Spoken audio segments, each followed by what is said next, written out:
tout le monde, ça fait longtemps qu'on s'est pas vu, ça fait depuis 2020. Ah bon? Depuis 2019. J'espère que vous allez tous très bien, je vous souhaite une bonne année à tous. Aujourd'hui une nouvelle vidéo où je vais vous parler vite fait des pires phobies. Je me suis dit pour 2020 on va commencer avec une petite vidéo extérieure au final. Voilà à quoi ça ressemble, je vais vous montrer un petit peu. Voilà.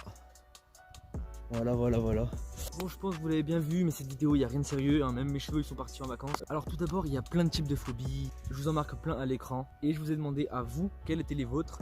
Et beaucoup m'ont dit par exemple que ce soit dans les insectes, surtout en priorité, que ce soit dans les chiens, que ce soit dans des boutons de chemise aussi on m'a dit. Alors en parlant de boutons de chemise, je viens juste d'en trouver un par terre, donc désolé pour toi si tu vois cette vidéo. Alors moi je vais vous raconter vite fait ma phobie et je vais vous expliquer pourquoi je l'ai. En fait j'étais dans la forêt tranquillement, dans une montée un peu comme ça, si je sais pas si vous la voyez, dans une montée.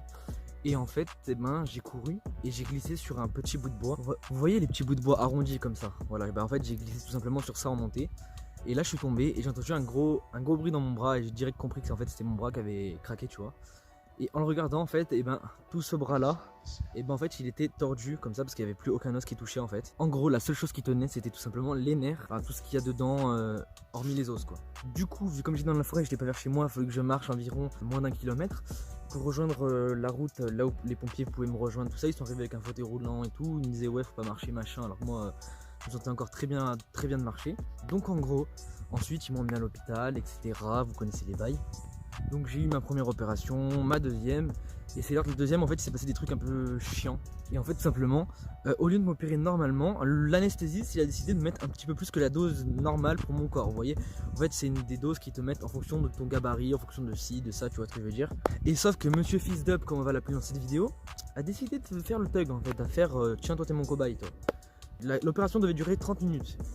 Et en fait, au bout d'1h30, j'étais toujours pas réveillé, toujours pas dans ma salle où je devais, tu sais, où t'es calé dans l'hôpital, tu vois, t'as ta chambre et tout. J'étais avec ma mère et tout, c'était en 2016. Ma mère me cherchait et tout, elle demandait à tout le monde où j'étais. Et j'étais introuvable, en fait, ils m'ont déclaré comme si j'avais disparu de l'hôpital. En fait, ils m'ont perdu dans l'hôpital. Du coup, ma mère, elle s'est énervée de ça, elle voulait me trouver, c'est normal, parce que genre, aucune nouvelle, alors que l'opération devait durer 30 minutes, au bout d'1h30. Désolé, j'ai mal aux yeux avec le blanc là en face, c'est horrible.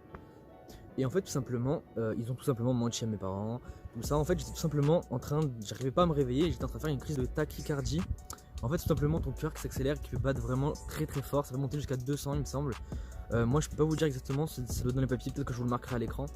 Ce qui était assez chiant c'est qu'en fait, je savais tout ce qui se passait, sauf qu'en fait je ne pouvais pas ouvrir mes paupières, je pouvais pas bouger les bras, je pouvais rien faire, je pouvais pas parler. En fait j'étais dans un état un petit peu, je sais pas comment vous décrire ça, semi-conscient on va dire. Je pouvais entendre tout ça, je pouvais pas répondre, mais je pouvais pas ouvrir les yeux, je pouvais rien faire, mais je comprenais, j'entendais, etc.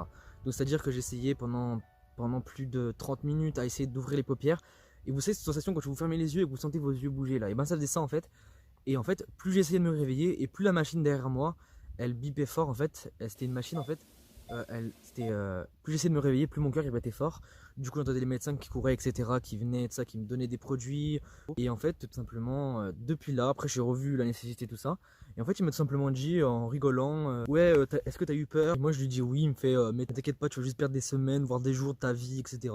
Donc c'était clairement un gros connard. Et depuis j'ai la phobie des hôpitaux, des médecins. C'est une phobie archi con, mais en fait tout simplement c'est dû à quelque chose. Et ça casse vraiment les couilles. En tout cas vous avez été vachement nombreux à me dire aussi vos phobies. Et franchement j'ai halluciné parce que je me dis en fait tout le monde a une phobie. Franchement c'est la première fois que j'ai eu autant d'interactions avec mes abonnés que ça. Je vais simplement demander sur Instagram, vous avez été masse à me répondre. Franchement j'ai halluciné, je me suis dit mais putain mais wesh en fait vous avez tous une phobie quoi. Voilà, j'espère que cette vidéo vous aura plu. En tout cas elle était très courte, c'était juste une vidéo pour reprendre l'année 2020 vite fait. J'espère que cette vidéo vous suffira pour reprendre les bonnes vidéos. En tout cas je vous remercie, ciao, c'était Nozen.